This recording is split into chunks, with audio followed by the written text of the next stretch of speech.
Bismillahirrahmanirrahim. Assalamualaikum warahmatullahi wabarakatuh.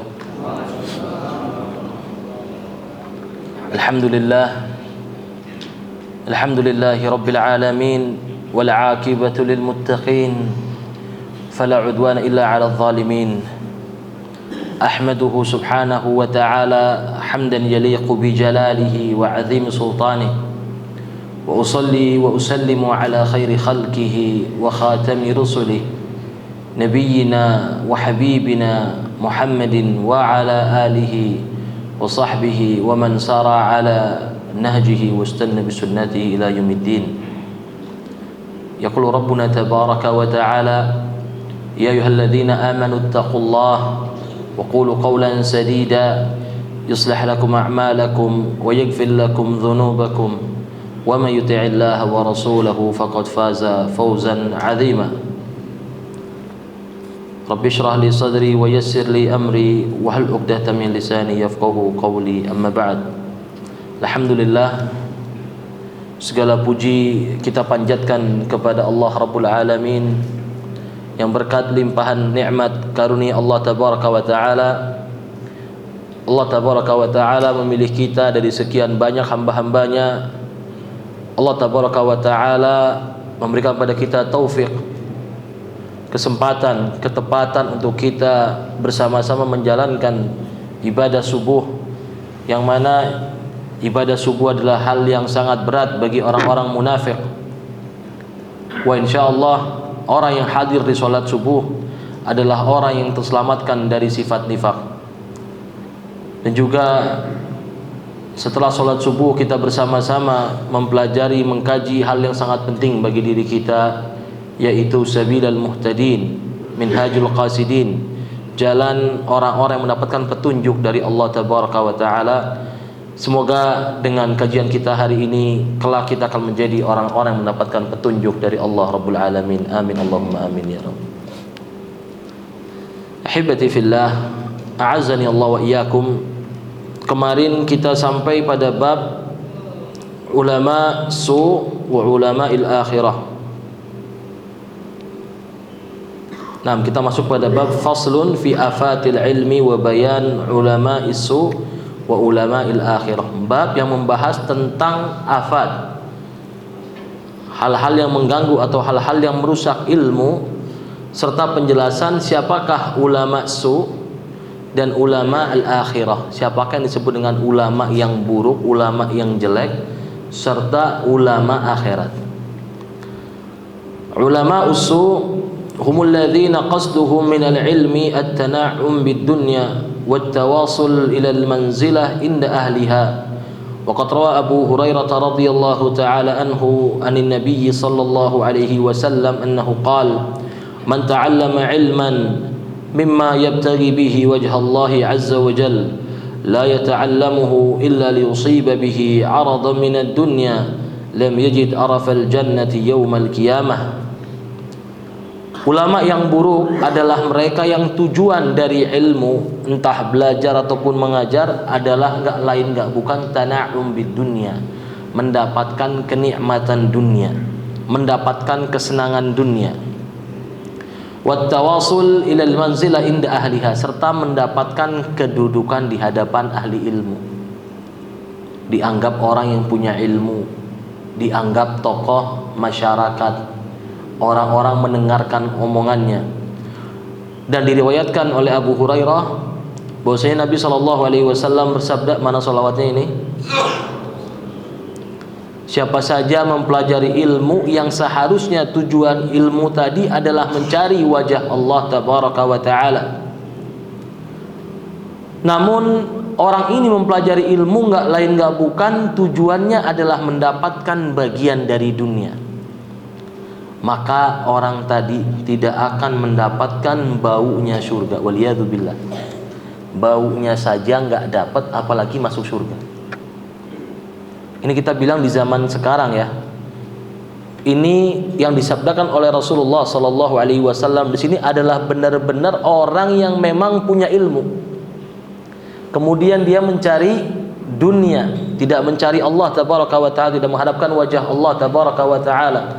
Apalagi keadaan di zaman sekarang yang mana banyak orang yang bukan ahli ilmu tapi menisbatkan diri kepada ilmu, nggak lain nggak bukan tujuannya adalah dunia. Makanya jamaah sekalian, kita harus bedakan mana syuhrah, mana ilm, mana syuhrah atau terkenal ya, mana sebab terkenal atau orang dikenal atau memang karena punya ilmu, itu beda. Orang ini bisa jadi terkenal, dianggap sebagai alim, namun ternyata jangankan bicara ilmu-ilmu yang berat, berbahasa Arab saja pun tidak bisa. Disebutkan dalam sebuah risalah Sittah Usul atau 6 pondasi, disebutkan dalam usul yang keempat adalah penjelasan tentang ulama dan orang-orang yang seperti ulama. Dan ini kita diperintahkan oleh Allah Tabaraka wa Ta'ala emang benar-benar mencari guru yang memang memiliki ulama. Kenapa? Karena bahaya kalau kita ikuti orang-orang yang bukan ulama tapi berbaju ulama. Akhirnya apa? Dhallun mudhilun, sudah sesat lagi menyesatkan. Sebagaimana sabda Nabi sallallahu alaihi wasallam, Inna Allah la yantazi'ul ilma min qulubil ibad. Allah ini tidak mencabut ilmu dari hati hamba-hambanya secara langsung, walakin biqabdil ulama, tapi Allah cabut ilmu dengan mematikan para ulama. Hatta idza lam yabqa aliman ittakhadha an-nasu ru'usan juhala fasu'ilu fa'aftau bighairi ilmin fadallu wa adallu. Sampai nanti ketika para ulama ahli ilmu sudah pada meninggal, nggak tersisa orang yang alim, manusia mulai menjadikan orang-orang yang bukan siapa-siapa, rajul tafih, orang yang nggak kepake sebelumnya, diangkat menjadi seorang alim, dialim-alimkan, diangkat sebagai mufti. Akhirnya apa? Ditanya tentang masalah agama, fasu'ilu, ditanya fa'aftau, kepepet ditanya, akhirnya dia jawab, apa hasilnya? Fadallu wa adallu, sesat lagi menyesatkan. Ini jamaah sekalian, ini penting demi Allah. Kita harus tahu bagaimana seorang ini alim atau bukan alim. Karena di antara tanda-tanda akhir zaman ini, orang bodoh lebih banyak ngisi mimbar, orang bodoh lebih banyak tampil, dielukan sebagai alim ulama. Kita bisa lihat berapa banyak majelis taklim, majelis ilmu yang kosong dari dalil, kosong dari kitabullah, kosong dari Al-Quran, kosong dari sabda Nabi sallallahu alaihi wasallam. Isinya cerita dongeng khurafat, isinya bercandaan, bahkan kadang-kadang dibungkus dengan para biduan-biduan wanita, waliyadu billah. Namun yang begini dikatakan sebagai seorang yang alim. Bahkan waliyadu billah disebutkan juga oleh para ulama bahwasanya sampai nanti akan datang suatu zaman orang yang dianggap wali Allah, orang yang alim adalah orang yang banyak sekali menyelisih syariat Islam. Betul? Wali nggak sholat. Tanda-tanda wali apa? Nggak sholat. Sudah sampai zaman sekarang seperti itu. Padahal di zaman Nabi SAW, para sahabat semuanya ini wali-wali Allah mereka ini. Nggak ada di antara mereka yang nggak sholat. Makanya pertanyaan-pertanyaan tentang seseorang yang meninggalkan sholat secara sengaja di masa hidupnya itu nggak didapati di hadis Nabi SAW. Makanya ulama itu selisih faham. Kenapa sih ulama? Saya bertanya sama orang, Ustadz, bagaimana hukum orang yang meninggalkan sholat secara sengaja? Saya bilang ada pendapat A, pendapat B. Dia nanya dalilnya mana Ustadz, langsung dari Rasulullah. Saya bilang di zaman Nabi nggak ada orang nggak sholat secara sengaja. Akhirnya ulama kiaskan sama orang yang ketiduran, yang satu dianggap sebagai tidak muslim. Tapi zaman sekarang lihat orang nggak sholat, ya ngakunya sholat di Masjidil Haram. Sholat subuh di mana? Di Masjidil Haram. Padahal di sana masih jam berapa? Jam 1, jam 2. Dusta, penipuan terhadap umat. Apa tujuannya? Mendapatkan kenikmatan dunia. Kenikmatan dunia ini nggak cuma harta. Ini penting. Kenikmatan dunia nggak cuma harta, tapi juga al-jah, kedudukan di hadapan orang. Bahkan sebagian ulama mengatakan hubbul jah adhar min hubbil mal. Mencintai kedudukan lebih buruk daripada mencintai harta. Karena kenapa? Kadang-kadang orang demi mendapatkan kedudukan dia bakal mengeluarkan hartanya. Dan banyak cara dia halalkan untuk mendapatkan posisi tersebut.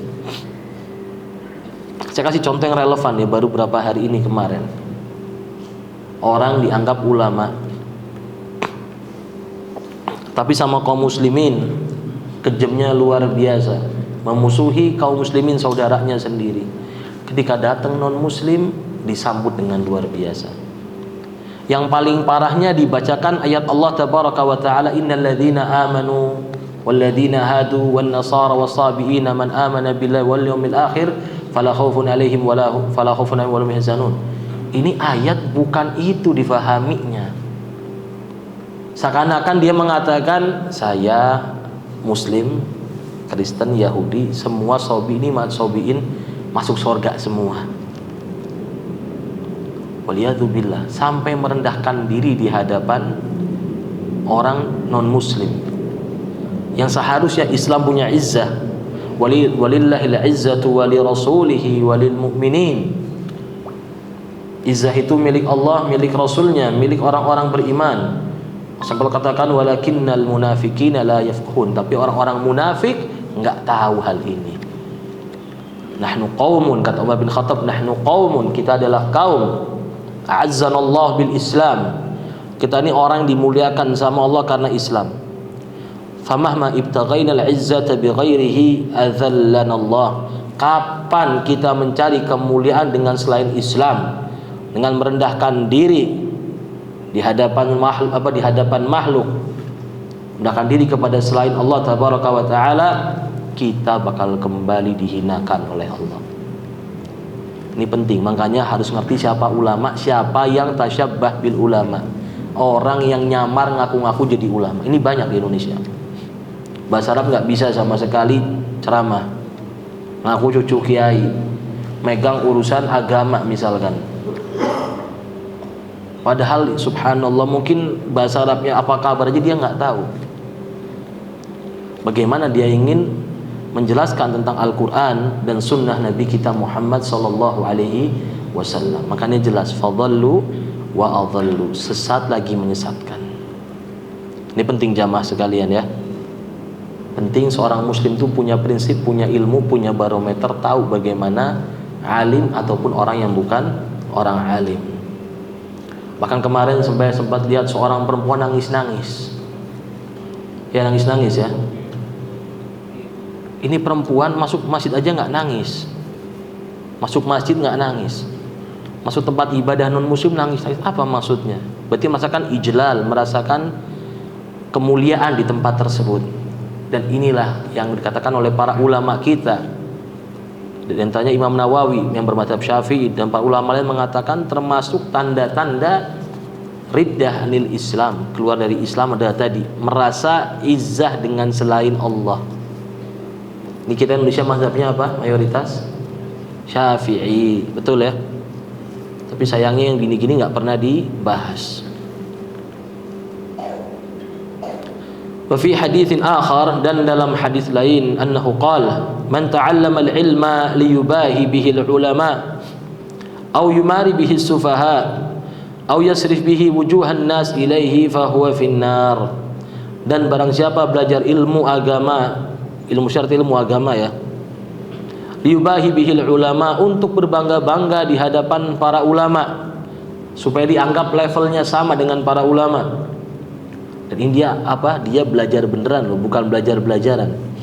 Au yumari bihi sufaha, atau debat kusir dengan orang-orang bodoh pengen menunjukkan keunggulannya, kepintarannya. Au yasrif bihi wujuhan nas ilai, atau dia ingin diperhatikan sama orang-orang, semua orang mandang ke dia. Maka kata Rasulullah sallallahu alaihi wasallam, orang seperti ini di neraka tempatnya. Lagi-lagi saya bilang ini orang alim beneran, bukan alim-aliman, bukan. Yang Nabi sabdakan di sini adalah alim beneran. Yang dapat ancaman dari Rasulullah sallallahu alaihi wasallam adalah yang disebutkan dalam hadis salasatun tusa'aru bihimun nar yaumal qiyamah. 3 orang yang akan menjadi bahan bakar neraka, dipanaskan dengannya. Di antaranya adalah orang yang alim. Bayangkan saudara sekalian, dia ilmu punya ya, manfaat ya. Manfaat nggak ilmu? Sepakat dulu kita, manfaat. Tapi dia nggak ikhlas. Masuk kemana dia? Ke neraka. Apalagi orang yang nggak punya ilmu ngajarin yang nggak benar. Kalau orang yang alim saja, walaupun dia nggak ikhlas, ilmunya didengar sama orang jadi manfaat buat orang. Apalagi orang yang nggak punya ilmu sebenarnya ngajarkan yang nggak benar. Waliyadzubillah. Wa fi dzalika ahadits katsirah, dan dalam hal ini banyak hadis-hadis yang menjelaskan tentang hal ini. Wa qala ba'dus salaf, dan sebagian salafus salih mengatakan salafus salih itu adalah orang-orang generasi 3 generasi ya. Sahabat tabi'ut tabi'in, sahabat tabi'in, tabi'ut tabi'in, ada yang bilang 4 sampai atba tabi' tabi'in. Asyaddun nasi nadamatan indal maut alim mufrid. Orang yang paling nyesel ketika kematian nanti hari kiamat adalah alim yang mufrid, yang menyia-nyiakan. Apa menyia-nyiakan maknanya? Dia tidak mengajarkan ilmu dengan sebagaimana mestinya, ikhlasnya kurang, kompetensinya kurang, dedikasinya kurang buat ilmu. Wa'lam annal ma'khud 'alal 'alim ay yakum bil awamir wan nawahi. Ketahuilah yang seharusnya dilakukan oleh seorang alim adalah memerintahkan orang untuk mengerjakan yang ma'ruf serta melarang orang untuk mengerjakan perbuatan yang Allah larang. Seorang alim ini harus punya sifat tadi, al-amru bil ma'ruf wan nahi 'anil munkar. Walaysa alaihi ay yakuna zahidan wala mu'ridan 'alal mubahat. Dan seorang alim itu bukan harus jadi orang yang zuhud atau berpaling dari hal-hal yang Allah halalkan. Harta halal apa haram? Iktisab, dagang halal ya. Tiba-tiba ada orang ngakunya alim nggak mau dagang. Alasannya apa? Saya zuhud, takut dunia, takut ini. Ini bukan hal yang seharusnya dilakukan oleh seorang yang alim. Kita lihat para imam kita. Imam Abu Hanifah pedagang, tukang kain. Imam Ahmad bin Hambal punya privilege ya, warisan dari orang tuanya. Bapaknya punya banyak kontrakan. Imam Syafi'i pun dagang. Imam Malik dulunya miskin, tapi kemudian hari jadi orang yang kaya juga. Dan kita paham, para imam 4 ini adalah imam yang disepakati oleh kaum muslimin untuk diikuti. Dan sebaik-baik umat ini setelah Rasulullah sallallahu alaihi wasallam adalah Abu Bakar As-Siddiq radhiyallahu taala, dan dia seorang pedagang lagi. Jadi salah konsep Islam meninggalkan hal-hal yang mubah padahal dia bisa lebih manfaat untuk orang banyak. Ini suatu hal yang konsep kecil sebenarnya. Akhirnya apa? Islam yang lemah, tidak punya finansial, nggak punya kekuatan. Padahal Nabi sallallahu alaihi wasallam bersabda dalam sebuah hadis, al-mu'min al-qawi khairun wa habbu ilallah minal mu'min ad-dha'if wa fi kullin khair. Mukmin yang kuat, kata Rasulullah, lebih dicintai sama Allah tabaraka wa taala daripada mukmin yang lemah. Walaupun dalam kedua orang tadi terdapat kebaikan. Kita lihat bagaimana Utsman radhiyallahu taala mendermakan hartanya untuk Rasulullah sallallahu alaihi wasallam fi sabilillah. Bagaimana dia menebus sumur dari orang Yahudi waktu itu untuk penduduk Madinah. Bayangkan seandainya Utsman, Abu Bakar As-Siddiq, Umar ibn Khattab ini orang-orang yang nggak mampu misalkan. Orang yang konsep pikirannya zuhud, nggak mau maju, nggak mau punya apa-apa, nggak akan ada cita-cita demikian. Justru seorang alim adalah orang disebutkan di sini, illa annahu yanbaghi lahu ayyataqallal minad dunya mahmastata. Namun seorang alim sebenarnya dia mampu mengendalikan dirinya dari dunia semampunya. Jadi tadi yang diminta sebenarnya adalah kita mengendalikan dunia, bukan dikendalikan oleh dunia. Li'annahu laisa kullu jismin yaqbal ta'allul fa innan nasa yatafawatun. Dan perlu difahami, tidak setiap diri tubuh seseorang itu bisa makan atau mengkonsumsi memakai hal-hal yang sifatnya agak susah, agak rendah. Ta'allul ini sakit makna aslinya. Artinya apa? Enggak semua orang itu bisa merasakan sulit. Orang misalkan sudah biasa makan yang halal, daging misalkan, dikasih misalkan nasi sama toge tiap hari sama sambal kacang, hasilnya apa? Ternyata lemes, sakit. Nah tadi, dan ini semua sama Allah dihalalkan. Jadi apa? Selama hal itu halal, diperbolehkan, orang ini standarnya sehari harus makan daging misalkan, orang ini makan sayur aja udah sehat misalkan. Nah tadi, sama Allah dimubahkan semua, maka boleh kita makan hal tersebut. Bahkan pernah sahabat Rasulullah sallallahu alaihi wasallam bertanya pada Rasulullah, "Ya Rasulullah, ara'aita rajula yuhibbu ay yakuna na'lahu thawbuhu hasan wa na'lahu hasan." Ya Rasulullah, bagaimana kiranya tentang seseorang, pendapatmu ini, bagaimana pendapatmu tentang seorang yang suka pakai baju bagus, sendalnya bagus ya Rasulullah? Apa kata Rasulullah sallallahu alaihi wasallam? Al-kibr batrul haqqi wa ghamtun nas. Nabi pernah bersabda tentang orang yang punya kesombongan gak bakal masuk surga, kata Rasulullah. Tiba-tiba ada sahabat ngomong, "Ya Rasulullah, bagaimana pendapatmu orang yang selalu pengen pakai baju bagus, sendalnya bagus ya Rasulullah?" Kata Rasulullah, yang dimaksud kesombongan itu bukan baju bagus, bukan sendal bagus, tapi apa? Batrul haq, menolak hak, kebenaran, serta merendahkan manusia. Dia bisa pakai baju yang bagus dan orang pakai baju nggak bagus dia rendahkan. Nah, ini sifat sombong. Bahkan Abu Hanifah rahimahullahu taala pernah menegur seseorang, orang yang mampu waktu itu, orang yang mampu punya uang, tapi dikumpulkan uangnya, ditabung terus, sampai pakai baju compang-camping, sampai pakai baju yang lusuh. Ini bukan zuhud ya, pelit terhadap dirinya sendiri. Kita guru sama Imam Abu Hanifah. Dia bilang waktu itu dia baca firman Allah tabaraka wa taala, fa amma bi ni'mati rabbika fahaddits.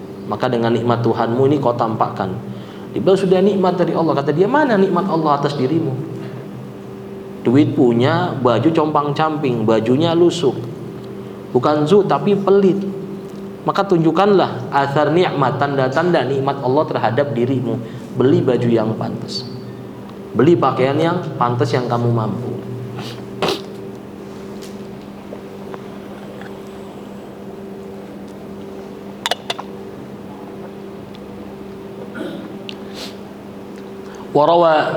Waruwiya anna Sufyan ats-Tsauri, dan riwayatkan bahwasanya Sufyan ats-Tsauri rahimahullah kana hasanul mat'am.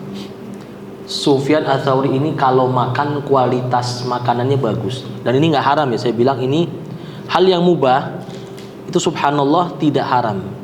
Hal yang Allah mubahkan, antum mau kerjakan, antum nggak kerjakan, itu boleh. Jadi nggak ada kita ngomentari orang makanannya enak, itu orang apa boros dalam dunia, itu orang, enggak. Islam enggak ngajarkan begitu. Islam bisa makan enak, makan enak. Kenapa? Karena Rasulullah sallallahu alaihi wasallam di sebagian keadaannya beliau makan enak. Walaupun juga diriwayatkan karena beratnya dakwah, uangnya buat dakwah sampai habis, beliau sampai pernah di rumahnya beberapa hari tidak nyala kompor. Dan Imam Sufyan ats-Tsauri ini adalah orang yang makanannya enak. Beliau ini guru dari Imam Sufyan bin Uyainah. Wa kana yaqul, dan Sufyan ats-Tsauri mengatakan, innad dabah idza lam yuhsin ilaiha fil ulfi lam ta'mal. Ketahuilah sungguhnya hewan tunggangan kalau dikasih makan yang enggak bagus, dikasih makan yang enggak bergizi, maka dia enggak bakal bisa bekerja.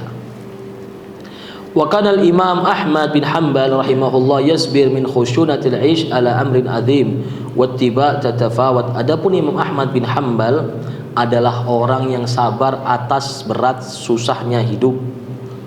Dia bisa nahan untuk makan seadanya, ala kadar, padahal dia anak orang kaya. Ini perlu difahami, anak orang kaya. Tapi kita pahami zaman dulu orang safar itu nggak ada ATM. Beliau kalau safar jalan jauh dari Irak berangkat kemana-kemana, kalau bekalnya habis, beliau ke pasar, beliau menyewakan dirinya jadi kuli panggul. Dan dia orang yang bisa seperti itu. Ada orang yang mungkin nggak sanggup, dia kapan bekal habis harus ngambil duit, harus berhenti. Dia sudah ditaker zaman dulu ya, saya punya uang sekian, bisa buat 2 bulan, setelah 2 bulan saya pulang, nggak bisa lebih. Tapi Imam bin Hanbal, uang buat 2 bulan habis, beliau bisa safar sampai 5 bulan. Dia kenapa? Dia tahu dia sanggup menghadapi susahnya hidup. Dan memang beliau ini seorang yang yatim. Beliau ini yatim dari kecil sudah nggak ada bapaknya. Dan biasalah yatim ini cenderung walaupun duitnya ada, cenderung hidupnya agak pahit biasanya, sehingga belum terlatih untuk hidup yang keras. Rahimahullah rahmatan wasi'ah. Wa min sifat ulama'il akhirah, dan diantara sifat atau karakter ulama akhirat, ayya'lamu aw ayyu'allimu anna ad-dunya haqirah wa anna al-akhirah syarifah. Hendaknya dia mengerti dan juga mengajarkan bahwasanya dunia ini rendah, dunia ini hina. Sampai Nabi SAW pernah bersabda dalam sebuah hadis, seandainya dunia di sisi Allah menyamai sayap seekor lalat, kata Rasulullah, maka nggak akan ada orang kafir yang kaya. Tapi tadi dunia itu rendah. Bahkan pernah Nabi SAW lihat bangkai kambing waktu sudah terputus kupingnya. Nabi ngomong ke sahabat, siapa yang mau beli ini? Lihat lewat jalan ada bangkai kambing, Nabi tawarkan, siapa yang mau beli? Sahabat Nabi nggak ada yang mau beli. Bahkan mereka ngomong, ya Rasulullah, jangankan beli, dikasih gratis pun kami nggak mau, kata sahabat Rasulullah. Dan Nabi bersabda, dan inilah permisalan dunia, kata Rasulullah. Wal akhirah syarifah, dan akhirat ini suatu hal yang mulia. Wa annahuma kadarratain fahum yu'athiruna al-akhirah wa la tukhalif af'aluhum aqwalum, dan hal dua ini seperti darratain, ya, seperti sebuah hal yang saling memberikan dampak pada satu sama lain. Wa la tukhalif af'aluhum aqwaluhum, dan juga perbuatan orang-orang ulama ini tidak menyisi perkataan mereka. Atamuruna an-nasa bil birri wa tansawna anfusakum. Apakah kalian memerintahkan orang-orang kebaikan tapi kalian tidak mengamalkan kebaikan tersebut? Ya ayyuhalladzina amanu lima taquluna ma la taf'alun. Kabura maqtan 'indallahi an taqulu ma la taf'alun. Allah menegur orang-orang beriman, apakah kalian mengatakan hal yang tidak kalian kerjakan? Jadi ulama ini perbuatan sama ucapannya itu selaras. Dia ngomong ini nggak boleh, dia kerjakan, dan itulah tanda-tanda ulama akhirat. Wa yakun mailuhum ila al-ilmi an-nafi fil akhirah wajtanibuna al-ulum allati yakil naf'uha, dan juga kecondongan mereka terhadap ilmu yang bermanfaat untuk akhirat itu condong yang luar biasa. Mereka punya kecondongan untuk mempelajari ilmu-ilmu yang berkaitan dengan masalah akhirat mereka, dan mereka menjauhi ilmu-ilmu yang manfaatnya sedikit untuk akhirat. Bukan artinya ditinggalkan, enggak, tapi tidak memperbanyak hal-hal demikian. Biasanya suka nanya, Ustadz, bagaimana orang-orang yang belajar ilmu umum, ya? Ilmu umum ini hukum asalnya adalah fardu kifayah, dan jadi fardu kifayah kalau memang kaum muslimin membutuhkan hal demikian. Sehingga para ulama ini ketika mereka memang hanya punya kemampuan belajar ilmu agama, mereka akan fokuskan hal tadi. Kenapa? Supaya jadi. Kadang-kadang kita ini banyak gak jadi apa-apa. Karena kenapa? Karena ibarat kata kita ini kayak orang yang rakus. Sudah tahu kemampuan, kita punya wadah, punya pikiran, otak kita misalnya segini, ya, punya kapasitas segede gini, tapi kita pengen nguasain ilmu ini. Saat bersamaan pengen jadi ahli teknik, pengen jadi ahli nuklir, pengen jadi ahli IT. Akhirnya apa? Yang ada cuma bongkar pasang isi. Ada nggak orang begitu? Ada. Dulunya seorang alim agama, hafidz Quran, hafidz sunnah, tapi tiba-tiba dia pengen lebih dari sekedar ini belajar ilmu umum. Subhanallah, agamanya hilang. Nanti dia pengen belajar ilmu baru lagi, ilmu yang itunya hilang lagi. Ada orang demikian, dan harusnya manusia ini sadar kapasitas dirinya. Kalau memang dia bukan orang yang mampu untuk belajar semua ilmu, maka cukupkan dengan ilmu bagaimana dia berhubungan dengan Rabbnya Azza wa Jalla. Itu yang paling dasar. Tapi tadi kadang-kadang manusia ini pengen banyak belajar ilmu, nggak lain nggak bukan tujuannya biar jadi tokoh masyarakat. Itu sudah niat yang salah. Jadi pengen belajar ini biar dikenang. Padahal kita ini jamaah sekalian tidak perlu dikenal sama manusia. Kenapa? Allah berfirman, wa rusulan lam naqsushum alaik, dan para nabi yang kami tidak ceritakan kepadamu. Para nabi saja ada yang kita nggak kenal. Karena apa? Orang kalau benar-benar karena Allah tabaraka wa taala, tanda-tanda ikhlas pada Allah tabaraka wa taala adalah dia ridho, mau diterima, mau ditolak, dikenal atau nggak dikenal sama saja, tetap istiqomah dakwahnya, istiqomah belajar. Tapi kalau tadi dia sudah pengen niat, saya pengen dikenal, saya pengen dapat kedudukan, saya pengen tampil di masyarakat, waliyadzubillah, ditakutkan dia adalah orang yang dijauhkan dari rahmat Allah tabaraka wa taala. Kama ruya an Syaqiq al-Balkhi rahimahullah annahu qala li Hatim qad sahibtani muddah fama ta'allamta qala thamaniyah masail. Dan riwayatkan dari Syaqiq al-Balkhi rahimahullah, dia mengatakan kepada Hatim, kamu telah berteman denganku selama beberapa waktu, maka apa yang kamu pelajari dari pertemanan ini? Maka Hatim mengatakan thamaniyah masail, 8 hal. Amal ula, adapun yang pertama aku pelajari darimu, fa inni nadartu ila al-khalqi fa idza kullu syakhsin lahu mahbub fa idza wasala ila al-qabri faraqahu mahbubuhu faja'altu mahbubi hasanati litakuna fil qabri ma'i. Aku melihat kepada seluruh manusia dan aku dapati bahwasanya setiap orang pasti memiliki orang yang dia sayangi, memiliki hal yang dia cintai. Namun ketika orang tadi sudah masuk ke kuburan, dia meninggal, maka kekasihnya pun akan meninggalkan dia. Maka aku menjadikan kekasihku adalah amalan kebaikanku supaya dia tetap bersamaku di kuburanku. Wa amma thaniyah, adapun yang kedua, fa inni nadartu ila qaulillahi ta'ala wa nahan nassa 'anil hawa fajhadtuha fi daf'il hawa hatta istaqarrat 'ala ta'atillah.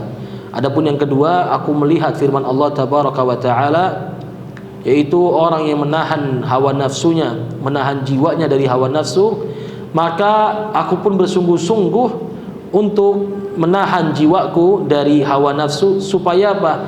Supaya dia tetap istiqamah di atas ketaatan kepada Allah. Wa amma tsalitsah, adapun yang ketiga, fa inni ra'aitu kullaman ma'ahu syai' lahu qimah indahu yahfazuhu. Thumma nadartu fi qawlihi subhanahu wa ta'ala wa ma indakum yanfad wa ma indallahi baq fa kullama waqa'a ma'i syai'un lahu qimah wajahtuhu ilaihi liyabqa li indahu. Dan aku melihat bahwasanya setiap hal pasti memiliki nilai, setiap hal yang memiliki nilai pasti akan dijaga oleh pemiliknya. Maka aku pun melihat firman Allah tabaraka wa ta'ala, sesungguhnya apa yang kalian miliki itu akan habis, dan apa-apa yang di sisi Allah itu akan sisa, akan tetap. Maka setiap ada suatu hal yang aku rasa memiliki nilai, maka segera aku tunjukkan untuk Allah tabaraka wa ta'ala, agar senantiasa hal tersebut utuh untuk diriku nanti. Ini penting, subhanallah ya. Dia tahu apa-apa yang dipegang manusia ini habis, dan apa-apa yang buat Allah itu bakal tersisa. Makanya tadi, kapan dia nganggap hal ini adalah hal yang memiliki nilai, hal yang berharga, dia dermakan untuk Allah tabaraka wa ta'ala. Ini sebagaimana sabda Nabi SAW. Mana salawatnya ini? Mana qasad mal min sadaqah, harta tidak berkurang karena sedekah. Justru harta itu kita bawa mati. Jadi istilah kalimat harta nggak dibawa mati, betul? Yang benar harta bisa dibawa mati. Orang bangun masjid ini, coba ikut mendermakan bangun masjid ini, mungkin sudah meninggal, dan dia nggak tahu masjid ini bakal jadi masjid yang ramai dipakai orang sholat demikian dan demikian. Tapi sampai di alam kubur, selama dia ikhlas, dia mendapatkan pahalanya terus menerus, dengan syarat min ahli tauhid, termasuk orang yang tauhid kepada tidak berbuat syirik. Wa amma rabi'ah, adapun yang keempat, fa inni ra'aitun nas yarji'una ilal mal wal hasab wal syaraf wa laysat syai'un bi syai'in fa nadartu fi qaulillahi ta'ala in akramakum 'indallahi atqakum fa amiltu fit taqwa li akuna indahu kariman. Aku melihat orang-orang ini semuanya pada condong kepada harta, kedudukan serta pangkat jabatan, padahal hal demikian bukan hal yang penting, nggak ada nilainya. Dan aku melihat firman Allah tabaraka wa ta'ala, in akramakum indallahi atqakum, orang yang paling mulia di sisi Allah adalah yang paling bertakwa di antara kalian. Maka aku pun mengerjakan ketakwaan kepada Allah agar aku menjadi orang yang mulia di sisi Allah tabaraka wa ta'ala. Ini saya juga ingat sebuah syair, ra'aitun nasa qad dhahabu ila man indahu dhahabu Faman la indahu adh-dhahabu fan-nasu minhu adh-dhahabu. Aku melihat manusia condong semuanya pergi berbondong-bondong kepada orang yang punya zahab, punya emas. Dan barang siapa yang enggak punya emas, maka orang-orang pun pergi darinya. Kadang-kadang subhanallah ya, orang bergaul sama orang yang punya harta padahal enggak dapat duitnya. Tapi apa? Yatadzallalahu, merendahkan diri. Apapun yang dikatakan orang yang punya duit, mau salah kayak apapun, iya. Benar? Nggak usah jauh-jauh, kadang-kadang masuk rumah sakit.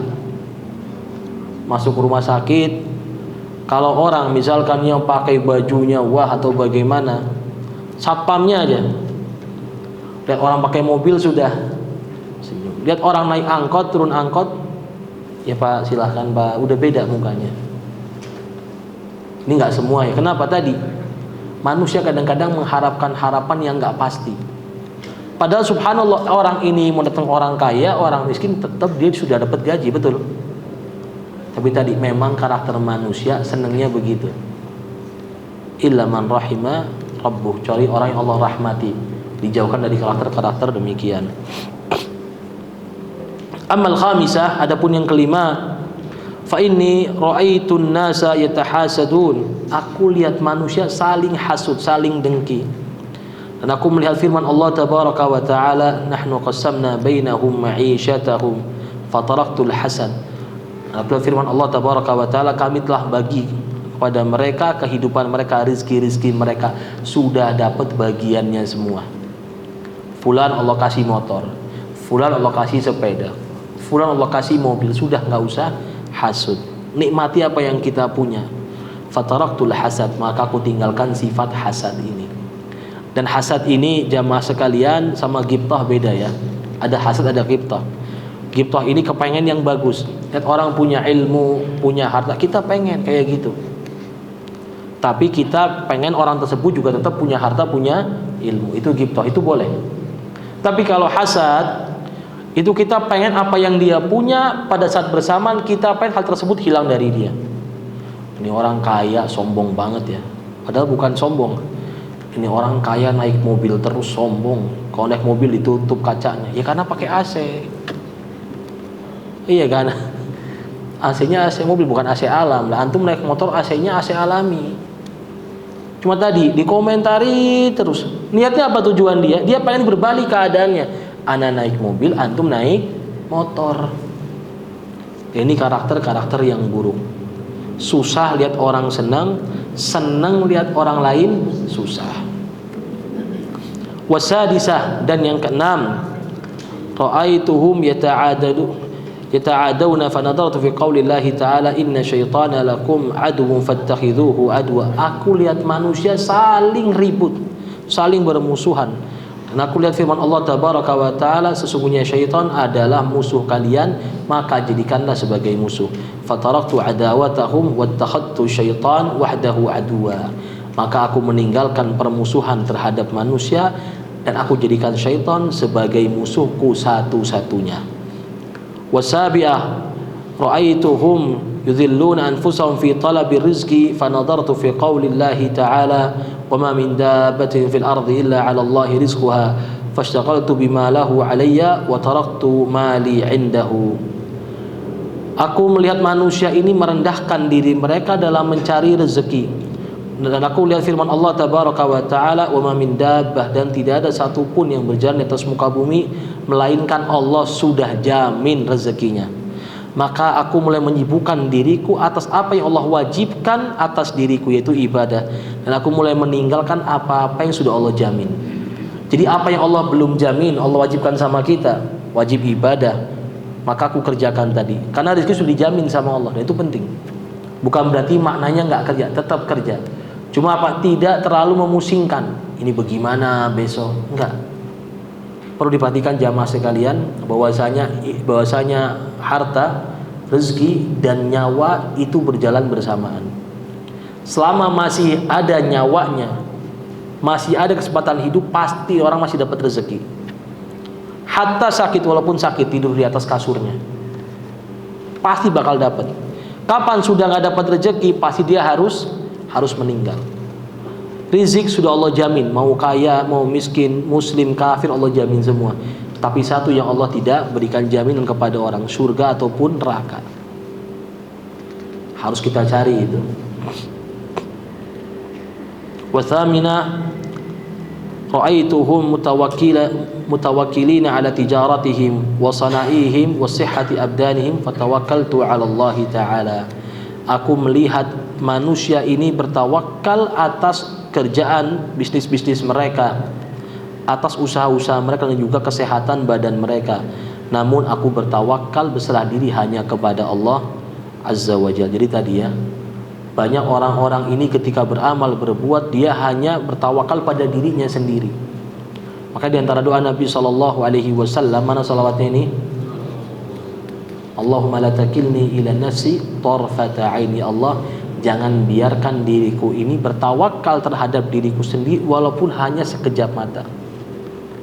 Ini hati-hati, orang kalau sering injaz, sering sukses mengerjakan apapun dan dia merasa bahwasanya dirinya memang punya keahlian, dirinya memang ahli, benar-benar ahli. Kalau nggak sama dia nggak bakal sukses, nggak bakal berhasil. Hati-hati, dalam dirinya ada sifat ujub, ada sifat iblis laknatullah alaih, yang mana ketika disuruh sujud kepada Adam dia mengatakan ana khairum minhu khalaqtani min nar wa khalaqtahu min tin. Aku lebih baik daripada Adam, aku diciptakan dari api dan Adam diciptakan dari tanah. Tadi ya, kalau orang sudah merasa kalau nggak saya nggak berhasil, nggak sukses, takutnya ada sifat ujub. Makanya Amirul Mukminin Umar bin Khattab radhiyallahu taala anhu ketika waktu itu pasukan perang yang dipimpin oleh Khalid bin Walid menang, perang selalu menang, nggak pernah kalah. Sampai orang-orang itu sempat mengatakan ini kita pasti menang nih, karena siapa yang memimpin perang? Khalid bin Walid. Hal ini sampai kepada Amirul Mukminin Umar bin Khattab. Maka langsung dipecat Khalid bin Walid, diganti sama Abu Ubaidah Amir bin Jarrah, diganti langsung. Bukan benci sama Khalid, bukan, sepupuan sama Khalid bin Walid, dekat sama Khalid bin Walid, termasuk orang yang sangat dekat sama Khalid bin Walid secara kekerabatan. Tapi apa? Untuk menjaga tauhid kaum muslimin, biar tidak berserah diri, biar tidak merasakan kemenangan kalau Khalid bin Walid, tapi mereka kemenangan semuanya datang dari Allah Rabbul Alamin. Jadi jangan sampai kita menjadikan hal yang suatu sebenarnya sebuah perantara dijadikan sebagai penyebab kemenangan. Waliyadu billah. Bahkan para ulama mengatakan seseorang yang kerja di suatu tempat sampai dia takut pada atasannya untuk beribadah misalkan, sampai dia meyakini bahwasanya kalau saya nggak kerja di situ saya nggak bisa makan sudah. Padahal kalau kita hitung umur kita dari kecil itu bisa hidup, bisa makan, padahal kita nggak kerja di situ kan. Tapi kalau sudah berkeyakinan demikian, maka ulama mengatakan fahada syirkun fir rububiyah. Ini adalah kesyirikan dalam rububiyah. Artinya apa? Seakan-akan dia meyakini ada pemberi rizki lain selain Allah tabaraka wa ta'ala. Ini hati-hati ya. Jadi kalau atasannya sudah ngelarang ini, ngelarang itu, misalkan punya istri dilarang pakai hijab di tempat kerja, ya sudah cari tempat lain. Ini bumi Allah ini luas. Bahkan Allah tabaraka wa ta'ala mengancam waktu itu orang-orang muhajirin yang gak mau hijrah, orang-orang muslim Mekah yang gak mau hijrah, diancam sama Allah di Quran. Allah mengatakan bumi Allah ini luas. Faktanya kita lihat sekarang orang-orang yang di Indonesia ini, mungkin kakeknya dari mana, betul? Mungkin kakeknya dari mana antah berantah nggak bisa bahasa Indonesia, tapi asal berjalan nyebrang laut, subhanallah Allah berikan rezeki, punya keturunan di mana-mana. Ini kalau bukan Allah yang jamin siapa? Tapi orang sekarang subhanallah untuk melangkah saja terlalu banyak ngitung mikir. Ini kalau saya nggak di sini, saya nggak bakal bisa ini, saya nggak bakal bisa ini. Akhirnya suudzon kepada Allah. Seakan-akan merendahkan, mengecilkan kemampuan Allah tabaraka wa ta'ala untuk memberikan dia rezeki. Ini adalah perkara yang sangat-sangat berbahaya, yang banyak sekali tidak difahami oleh kaum muslimin. Menjadikan bos kita sebagai Ar-Razzaq, sebagai maha pemberi rezeki, dan itu ada. Nah, baik jamaah sekalian, sampai sini dulu, mungkin ada pertanyaan.